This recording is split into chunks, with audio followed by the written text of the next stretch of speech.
Hello everyone, welcome to my YouTube channel Sunita अनपल.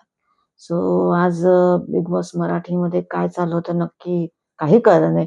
Because कसं आहे, जो तो बघा तो सगळे चोरीच करताना दिसतोय. म्हणजे आज स्टार्टिंग पण अशीच झाली चोरीवरनं. म्हणजे ते लोक म्हणजे त्यांचं रेशन सगळं संपलं होतं. कोणी म्हणते साखर नाहीये, दूध नाहीये, चहा नाही प्यायलोय, नंतर तांदूळ नाहीये, तर म्हणे रात्री नाही कमी झालं आणि जेवलो नाही किंवा उपाशी आहे. तर तेच सगळं डिस्कशन चालू होतं. आणि नंतर कळलं की ते प्रभूच्या ह्याच्यामध्ये ठेवलेले आहेत तांदूळ वगैरे, आटा वगैरे. आणि ते मग त्यांची एकमेकांबद्दल डिस्कशन चालू झालं. कोणी ठेवलं? कोणी म्हणते प्रभू तर नाही चोरणार. मग त्याला विचारलं, तो म्हणतो नाही मी नाही चोरलं. नंतर मग राकेशला विचारलं. राकेश म्हणतो मला सांगितलं की नेऊन ठेवा, तर मी ठेवलं, मी बघितलं नाही काय सामान आहे.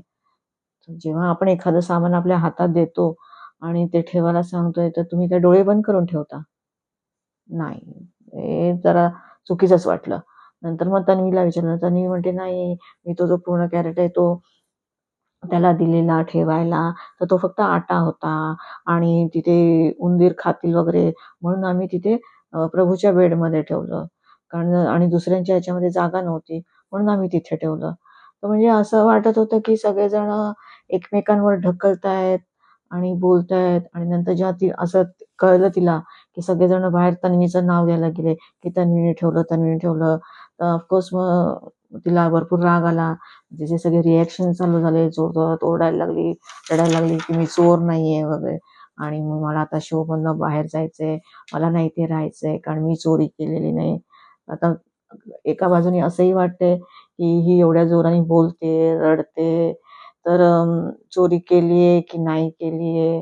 तर बिग बॉसचं कसं चाललंय, कोण एडिटर आहे खरंच काही कळत नाहीये. म्हणजे ॲक्चुअली दाखवायला तर पाहिजे ना, कोण काय करतंय ते. एक तर कसं हिंदीसारखं या लोकांचं 24 अवर्स लाईव्ह पण नसतं. म्हणजे काहीच कळायला मार्ग नाही.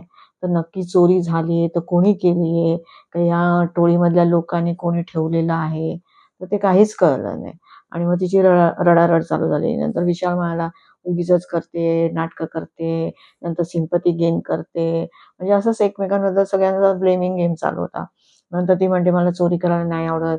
मी जेव्हा शाळेमध्ये होती, तेव्हा एका मुलीने माझ्या बॅगमध्ये एक खडू ठेवले होते. तर मी ते वर्ष कसं तरी काढलं. म्हणजे माझ्यावर चोरीचा आळ टाकला होता. ते वर्ष कसं तरी काढलं आणि दुसऱ्या वर्षी मी माझी शाळा चेंज करून टाकली. तर मला हे चोरी-बिरी करायला नाही आवडत." आता ती एवढं सगळं बोलते, तर खरं काय, खोटं काय? पण जरी ती बोलत होती, नंतर प्राजक्ता म्हणत होती, "तुला जर असंच होतं, तर मग तू स्टँड घ्यायचा होता ना." तर "नाही, मग मला स्टँड-वँड नाही घ्यायचंय." अरे भाई, तू म्हणते मी चोरी नाही केली आहे, मग घ्यायचा ना होता स्टँड. अशी तर नेहमी बघा तेव्हा जोरात भांडायला तू तयार असतेस आणि ओरडत असतेस. मग यावेळी का नाही घेतला? तर म्हणजे कळत नाही नक्की केलंय, नाही केलंय आणि केलं तर तिनीच केलंय की अजून दुसऱ्या कोणी केलंय? तर हे सगळं चोरीचं सगळं चाललंय ना, ते ॲक्चुअली बघायला आवडत पण नाहीये. कारण तुम्ही बाहेर तर तुमच्या जगामध्ये तुम्ही काही चोऱ्या-बिऱ्या काही करत नसणार. पण इथे येऊन तुम्ही लोकं चोऱ्या करता. जसं अनुश्रीचं चाललंय. काय-काय दूध अंडी चोरते, Cadbury चोरते आणि सगळं काही ना काहीतरी तिचं चालूच असतं.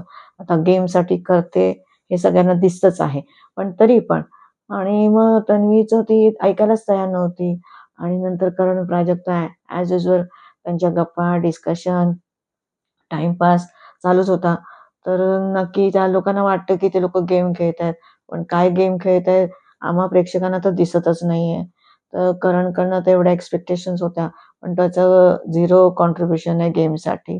सो बघूया पुढे आता कसा अजूनही खेळतोय की नाही. नाही खेळलं तर मला तरी वाटतं करणला बाहेर काढा. सो आणि नंतर राकेशला विचारलं. राकेश म्हणतो, "मला काहीच माहिती नाही. त्याच्यात राईस आहे. त्याच्यात जर मला कळलं असतं तर राईस आहे, तर मी तुम्हाला दिलं असतं. तुम्हाला मी उपाशी झोपून नसतं दिलं वगैरे." म्हणजे असं सगळ्यांचे एकमेकांवर ढकलाढकलीच चालली होती. हा त्याला ब्लेम करतोय, तो त्याला ब्लेम करतोय. आणि मग प्राजक्ता पण म्हणतच होती, की "तू स्टँड घ्यायला पाहिजे होता." आणि मग ती तिचं हेच म्हणत होती, "नाही, मी नाही स्टँड घेणार." आणि नंतर ती पूर्ण गप्पच बसली होती. म्हणजे कोणाशी बोलत नव्हती, काही नाही वगैरे. नंतर मग बिग बॉसनी सांगितलं, की हा 4था आठवडा आहे. नंतर तुम्हाला सगळ्यांना गोल्डन रेशन कार्ड देतोय. चला ठीक आहे. आता नशीब सगळे रेशन तर येईल. पण म्हणे त्याची किंमत मोजावी लागेल. आणि नंतर मग महाद्वार उघडलं आणि आता म्हणे गेम होणार आणि तुम्हाला बंधनात अडकवणार, म्हणजे 2-2च्या जोड्या वगैरे त्यांनी केलं. म्हणजे पूर्ण आठवडा या लोकांनी जोडीमध्येच राहायचंय. तर मग त्यांनी मग जसं आता सगळ्यांना आपल्याला माहिती आहे, आपण बिग बॉस बघतोय. तर ज्याचं ज्याच्याशी पटत नाही, तर जोड्या अशाच होणार होत्या, हे तर प्रिडिक्टेबल होतं. सो मग दीपाली आणि दिव्याची जोडी केली, सागर आणि प्रभूची केली, तन्वी आणि रुचिताची केली, नंतर विशाल आणि ओंकारची केली. मला वाटलं विशाल आणि राकेशची करतायत की काय, पण त्यांच्या दोघांची नाही केली. तर नंतर राकेश आणि अनुश्रीची केली आणि मग रोशन आणि प्राजक्ताची केली आणि करण. मग आता म्हणजे 15 जण आहेत, तर मग 2-2च्या हिशोबाने मग त्यांचं त्रिकूट केलं. म्हणजे करण, सचिन आणि आयुष या तिघांना एकामध्ये अडकवलं. तर नंतर रेशन वगैरे आलं. त्याच्यानंतर मग त्यांनी बिग बॉसनी परत सांगितलं, की आता इथे नॉमिनेशन करायचंय. जो वीकेस्ट कंटेस्टंट आहे, तर त्याला तुम्हाला नॉमिनेट करायचंय. नंतर तुम्हाला 2 कुऱ्हाडं देण्यात येणार. त्याच्यामध्ये एक सिल्वर असणार, एक ब्रॉन्झ असेल. तर तुम्ही जर सिल्वर घेतली, तर तुम्ही 3 जणांना नॉमिनेट करू शकता आणि ब्रॉन्झ घेतली, तर 2 जणांना नॉमिनेट करू शकता. मोस्ट ऑफ लोकांनी जर तुमच्या हातातच दिलंय बिग बॉसनी, तर सगळेजण मग 3च निवडणार. तर प्रत्येकाने त्याप्रमाणे 3-3 म्हणजे तिघांनाच नॉमिनेट केलं. नंतर मग रुचिताला बोलवलं. रुचितानी ओमकारचं नाव घेतलं. ॲज युज्युअल फॉलोअर आहे, आरबीच्या मागे आहे, म्हणजे राकेशच्या मागे आहे वगैरे. आणि नंतर मग सचिनला की दिसत नाहीये. मोस्ट ऑफ सचिनला हेच बोलून केलं की दिसत नाही म्हणून. नंतर आयुष पण बोलली की कॅप्टन होता तरी दिसला नाही वगैरे. आणि नंतर मग आयुषला बोलवलं. आयुषनी पण ओंकारला हे केलं की प्रयत्न करतोय पण दिसत नाही. तर इथे मला आयुष चुकीचा वाटला, की इफ इट इज तुमचा फ्रेंडशिप आहे, तुम्ही फ्रेंड बोलताय, एकत्रच राहताय, एकत्रच दिसताय, तर तुम्हाला दुसरे ऑप्शन्स पण होते. सो आणि सगळ्यांना माहिती आहे की बाकीचे लोक ओंकारचंच नाव घेतील, तर तुला ओंकारचं नाव घ्यायची काय गरज होती? म्हणजे तुम्हाला काय त्याचा गेम ना ऍक्च्युली कळत नाही आयुषचा. म्हणजे पहिल्या आठवड्यात दिसला नाही, दुसऱ्या आठवड्यात कॅप्टन झाला वगैरे, चांगलं केलं. नंतर तिसऱ्या आठवड्यामध्ये तो त्याच्या पर्सनल गोष्टी त्याने सोनालीला सांगितल्या. काहीतरी EMI वगैरे आहे, तर मला इथे राहावं लागणार, टिकावं लागणार. हे भाई कोण सांगतं गेममध्ये? तेही तो सांगून बसला त्याला. आणि नंतर तिला सांगतोय, की मी तिला सकाळी तिला स्विमिंग पूलमध्ये ढकलणार वगैरे. हे पण तिला सांगून बसला तो. आणि मग हे टास्कमध्ये बोलली ना ती. सोनाली बोलली ते हिला तन्वीला. आणि नंतर परत मग ती तिच्याबरोबर सोनाली बरोबर जाऊन बसतोय. नंतर मग तन्वी बोलली, की ही माझ्याबद्दल एवढी बोलली, कॅरेक्टरबद्दल एवढी बोलली, तरी तू तिच्याच बाजूला बसून तू तिच्याशी गप्पा मारतोय. तू माझ्यासाठी स्टँड नाही घेतला. तर तेही बरोबर होतं. म्हणजे तू दिखावा लोकांना दाखवण्यासाठी किंवा शोमध्ये राहण्यासाठी तन्वी बरोबर फ्रेंडशिप करत होता. आता नाही म्हणणार अँगल वगैरे, पण फ्रेंडशिप वगैरे करत होता. मग तेही तू म्हणजे सगळं खोटारडेपणाच करतोय ना, तर हे सगळं करायची गरज काय आहे तुला? ॲक्चुअली ना आयुषचं कसं आहे, मी त्याच्या 1-2 सीरियल बघितलेल्या आहेत. त्यामुळे मला आयुष आवडत होता. तर त्याच्याकडनं मी म्हणजे आय वॉज एक्स्पेक्टिंग लॉट, की त्याला मला असं वाटत होतं हा चांगला खेळेल. पण ह्याचा गेम तर एकदम असा चीप लेव्हलवरती चाललाय. आयुष मला तर नाही आवडला आहे तुझा गेम. नंतर त्यांनी ओमकारचं नाव घेतलं. नंतर त्यांनी दीपालीचं नाव घेतलं आणि प्रभूचं नाव घेतलं, की सोयीनुसार लहान आणि मोठ्यांसारखं वागतो वगैरे. नंतर दीपालीचं नाव घेतलं, की दिव्याबद्दलचा मुद्दा होता, तो संपला होता. तरी तुम्ही नॉमिनेशनच्या वेळी दिव्याचं नाव घेतलं. तुम्ही अनुश्रीचं नाव घ्यायला पाहिजे होतं. ठीक आहे, तो पॉइंट बरोबर आहे. नंतर प्राजक्ता आली. प्राजक्ताने अनुश्रीचं नाव घेतलं, की नाही आवडत मला तुझा गेम. तर म्हणे काय इथे वीकेस्ट दाखवायचंय. वीक कुठल्या प्रकारे मी आहे. तर तू जशी बोलते, वागते, हे सगळे मला सगळं तुझा वीक गेम वाटतोय. तो बरोबर पॉइंट आहे. मग ओमकारला पण वीक. सगळ्यांनी ओमकारला हेच दाखवलं, की तो वीक आहे म्हणून त्याला नॉमिनेट केलंय. नंतर प्रभूला म्हणजे त्याला तिने पण तेच सांगितलं, की सोयीनुसार तो लहान-मोठा म्हणजे दाखवतो आणि सिम्पथी गेम खेळतोय वगैरे असं दाखवलं. नंतर दिव्याला विचारलं. दिव्याने सचिन दादाचं नाव घेतलं, की गेम वाईज नाही दिसत वगैरे.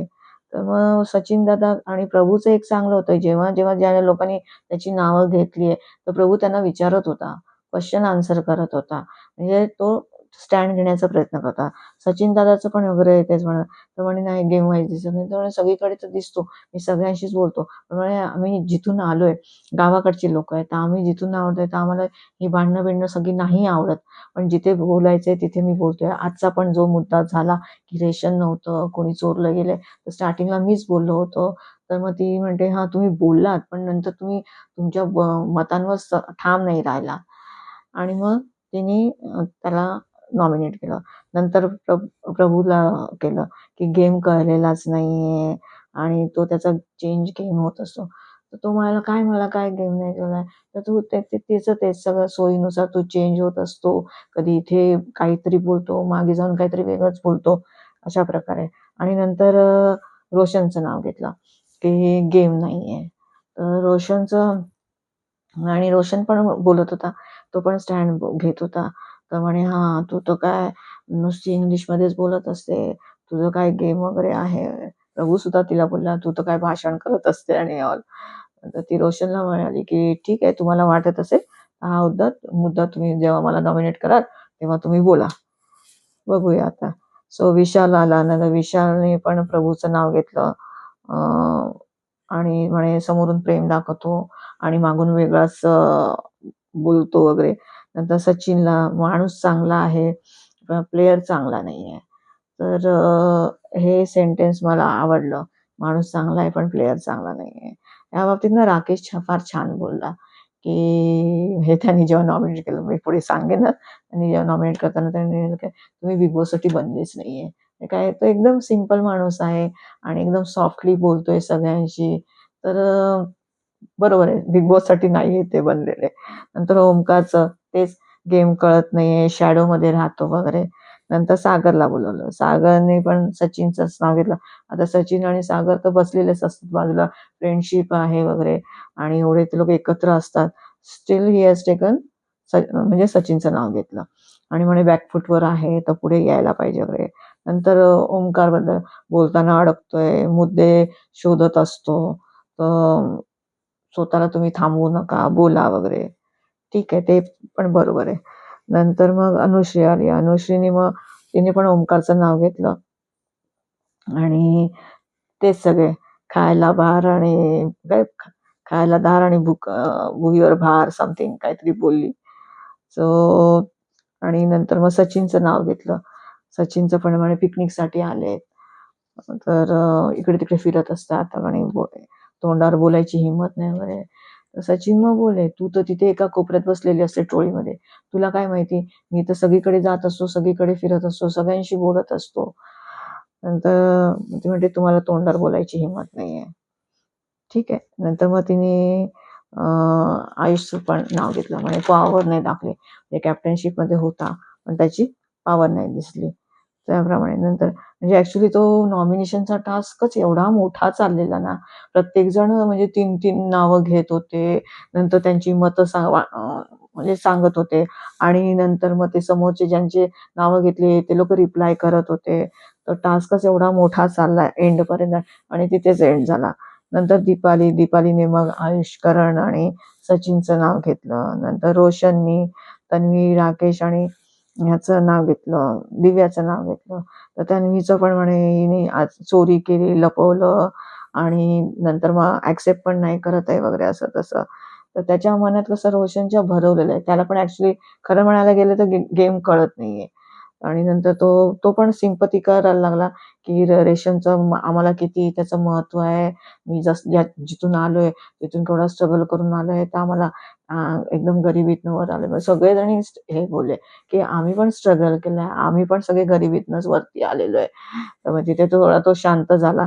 कारण तो सिम्पथी कार्ड काय माहिती पुढे बघायला मिळेल. खेळला तर चांगलंच आहे. पण आजकाल असं वाटतं, की तो सिम्पथी कार्ड प्ले करतोय म्हणून. तर मग त्याला त्यांनी सांगितलं, की "तुला जेव्हा खायला नव्हतं, तेव्हा मी माझी अंडी दिली होती." आणि मग तिथे थोडा तो गप्प झाला तो. त्याला कळलं नाही. पण मग त्यांनी नाव दिलं. नंतर राकेशचं नाव दिलं. तर राकेश भडकला, की "माझं नाव कशाला?" वगैरे. तर तो म्हणतो की नाही, जेव्हा राकेशचे काही मुद्दे असतात तर दिव्याच बोलते आणि असं तसं. तर तो म्हणतो, मी थोडी सांगितलंय तिला बोलायला, ती बोलते ना, मी थोडी सांगतोय तिला की तू माझ्या वतीने बोल. आणि असं ते त्यांचं आर्ग्युमेंट झालंय. नंतर प्रभू आला, प्रभूने प्राजक्ताचं, आयुष आणि विशालचं नाव घेतलं. नंतर राकेश आला, मग त्यांनी रोशन, आयुष आणि सचिनचं नाव घेतलं. करण आला, करणने मग अनुश्री, दीपाली आणि ओंकारचं नाव घेतलं. सचिन आला, सचिनने दिव्याचं नाव घेतलं, अनुश्रीचं नाव घेतलं आणि राकेशचं नाव घेतलं. तर तन्वी आली, तिने ओंकार, आयुष आणि दीपालीचं नाव घेतलं. नंतर ओंकार आला, त्याने पण प्रभूचं नाव घेतलं, सचिनचं नाव घेतलं आणि लास्टला आयुषचं नाव घेतलं. म्हणजे त्याला रडायला आलं एकदम, ह्याला ओंकारला, की तो त्याचा फ्रेंड आहे आणि त्याने त्याचं नाव घेतलंय. तर मग तो म्हणतो, मला नाही बरोबर वाटलं. मग त्यांनी पण मग आयुषचं नाव घेतलं आणि ते सचिन पण रडायला, म्हणजे ॲक्चुअली इमोशनल झालं ते. म्हणे आम्ही अशा ठिकाणी आलोय, म्हणजे हिला दिव्याला बोलले, इथे बिग बॉसमध्ये लोकं आलेत, असं रिलेशन बनवून गेले बहीण भावाचं, फ्रेंडशिपचं वगैरे. आणि कारण दिव्या बोलली ना, की नात्यांचा अर्थ नसतो किंवा अर्थ नाही, नात्याला अर्थ नाही. म्हणतो, असं कसं तू बोलू शकते, नात्याला अर्थ आहे. इथे केवढे तरी जण येऊन नाती बनवून गेलेली आहेत. तर मी तुला चिमणी मानत होतो, म्हणजे त्यांची मुलगी वगैरे असेल वगैरे. तर पण मला वाटतं ही चिमणी इथे नाही, ती चिमणी तिकडेच घरी आहे. आणि तो एकदम इमोशनल झाला. तिथे दिव्याला एकदम गिल्ट आला. तिला पण वाईट वाटलं आणि मग ती पळत गेली आणि त्यांना मिठी मारली आणि रडायला वगैरे लागली. तर मला सांत्वन वगैरे केलं आणि सो अशा रीतीने सगळा मग टास्क झाला. अशा रीतीने सगळ्यांनी एकमेकांना नॉमिनेट केलं आणि मग ते मग ओंकार, आयुष, सचिन, प्रभू, दीपाली, अनुश्री, दिव्या, रोशन आणि राकेश हे सगळे नॉमिनेट झाले. तर बघूया आता उद्याच्या उद्या खऱ्या एपिसोडमध्ये आपल्याला गेम कळेल. कारण हे लोकं बंधनात अडकलेत. कारण तिथे बिग बॉसने बंधनात अडकवलं आणि हा नॉमिनेशनचा टास्क चालू झाला. म्हणजे तिथे काय सिंगलच येत होते. तर उद्या जेव्हा ते बंधनात अडकतील आणि जेव्हा मग ते म्हणजे गेम चालू होईल, म्हणजे कसे खेळतायत, कसे वावरतायत, कसे वागतायत, ते आपल्याला कळेल. सो भेटूया आपण उद्याच्या एपिसोडमध्ये. तुम्हाला व्हिडिओ आवडला असेल तर प्लीज लाईक, शेअर आणि सबस्क्राईब करा. Thank you.